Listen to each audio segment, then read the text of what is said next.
Yung maliit yung kuko mo pero kinaya pa rin? At dito ko nga pinagawa yan sa Lux Studio Dasmariñas, second floor, across Burol 1 Elementary School, katabi lang ng Windward.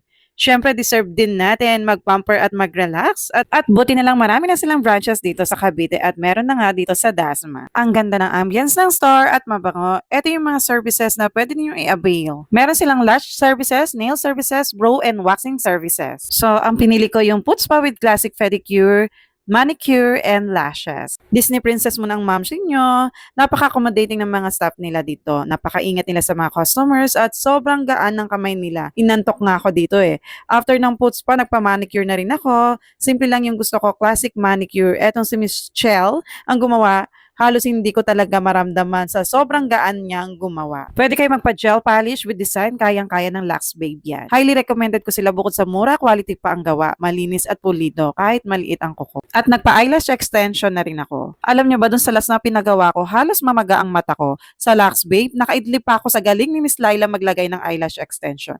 Very natural lang yung pinili ko para hindi sobrang haba at hindi rin sobrang kapal. At super satisfied talaga ako sa outcome. Deserve mo rin to. So ano pang inaantay mo? Visit na sa pinakamalapit na Lux Babe Studio or book your appointment through their Lux Babe Studio Facebook page.